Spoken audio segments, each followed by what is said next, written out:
You gotta look at her, Kevin Dean, not your phone. Kevin. It's fine. Everybody Kevin, didn't want to look at it. She Kevin's wanted not to in look it. at it. You gotta look at her, so because you gotta have it on video. Okay, my serial killer is Peter Kurten. Peter Kurten was a serial killer that loved not only to hurt people, but also animals. Peter was born into a poor family. He had 12 other siblings and not very good parents. His father was actually an alcoholic who brutally abused and sexually assaulted every single person in the family. The wife was just a quiet woman who really was just very submissive to her husband. And this is where many people believe that Peter's obsessions came from. When Peter was 9, he unfortunately became friends with a dog catcher that lived in his building. The dog catcher taught Peter about bestiality and how to carry it out on dogs. When Peter was older, he was put on trial for other crimes he had committed. He confessed that he drowned 2 of his school friends when he was younger. At the time, both of these deaths were labeled as tragic accidents, but Peter said he pushed one of the kids into the water and drowned the other, so he both just held them underwater and suffocated them.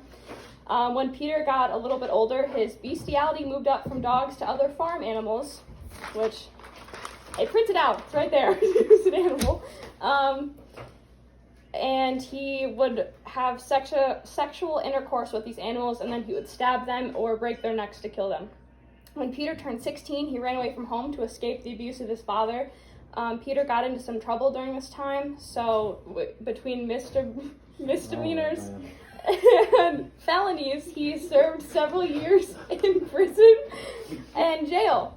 While serving these sentences, Peter's mind only got more and more messed up. He became more infatuated with multiple things, and he loved solitary confinement, and so he would intentionally do things to put him in solitary confinement so his mind could just get more crazy.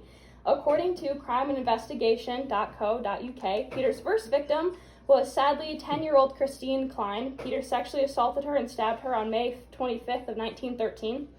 Then, after the start of World War I, Peter was drafted. Peter hated any form of authority, so he deserted the barracks where he was found. When he was found, they threw him in prison. This was the longest sentence Peter ever served in his life. And after he was released from prison, Peter actually married a former prostitute who just got out of jail for murdering her fiancé.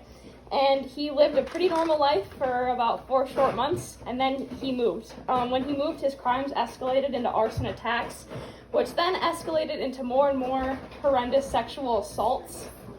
His most horrendous sexual assault, according to Monsters of Weimar Compromising the Classic Case Histories, was a 9-year-old girl. I'm not going to get into much detail on this attack, but Peter stabbed her 13 times, and actually, this is very messed up, but he climaxed while she bled out and died. Then Peter dumped her body and burned her. Kurten continued to murder and sexually assault many women and other young girls for the next couple years. Peter would always go back to the crime scene so he could relive the moment, because that was his biggest fantasy. He loved doing that. So Peter loved the attention so much that every time there was an attack and the press would cover it, Peter just loved it. He ate it up. It was his favorite thing ever, that he knew that he was popular, but nobody knew it was him.